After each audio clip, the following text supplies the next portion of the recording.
Hello friends, எல்லாருக்கும் வணக்கங்க. இன்றைக்கி நம்ம தாய்லாந்தில் இருக்கிற ஒரு மார்க்கெட்டுக்கு தான் போயிருக்கிறோம். நீங்களும் எங்கள் கூடவே வந்து பாருங்கள் தாய்லாந்தில் மார்க்கெட் எப்படி இருக்குது அப்படின்ட்டு. ஃபஸ்ட்டு நாங்கள் போனோடனே ஒரு வெஜிடபிள் கடைக்கு போயிட்டு கொஞ்சம் வெஜிடபிள் எல்லாம் வாங்கிட்டு, அடுத்தது கீரை. நம்ம வந்து சிறுகீரை தான் எப்போவுமே தேடிக்கிட்டு இருப்போம். ஆனால் அது மட்டும் இங்கே கிடைக்கவே கிடைக்காது. நிறைய வெரைட்டிஸ் இருக்கும், ஆனால் நம்ம தேடுறது மட்டும் நமக்கு கிடைக்காது. இந்த சைடு வந்து ஃப்ரூட்ஸ் கடை இருந்துச்சு. இங்கே வந்து நிறையா ஃப்ரூட் வச்சுருந்தாங்க, எல்லாம் ஃப்ரெஷ்ஷாக இருந்துச்சு. இப்போ மாம்பழ சீசன்னால எல்லா இடத்துலையும் மாம்பழம் வச்சுருக்கிறாங்க, கொஞ்சம் சீப்பாகவும் கிடைக்கிது. இங்கே இட்லி மாதிரி ஒரு ஐட்டம் இருக்குது, இதை நாங்கள் ஆல்ரெடி வாங்கி சாப்பிட்ருக்கோம். ஆனால் கொஞ்சம் சுகர் அதிகமாக இருக்கிற மாதிரி இருக்கும். அன்றைக்கி நாங்கள் வந்து வாங்கலை. இங்கே வந்து ஃபுல்லாக மீட்டு அந்த சைடு வச்சுருந்தாங்க.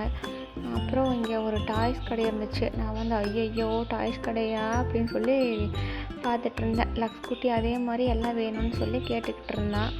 அப்புறம் நாங்கள் ஒரு டாய்ஸ் மட்டும் வாங்கிட்டு அப்படியே போய் சரி உள்ளே போய் பார்த்துட்டு வரலான்ட்டு போனோம். மீன் வாங்கலான்னு போனோம். இங்கே வந்து பொதுவாக கடல் மீன் வந்து மார்க்கெட்டில் வச்சுருக்க மாட்டாங்க.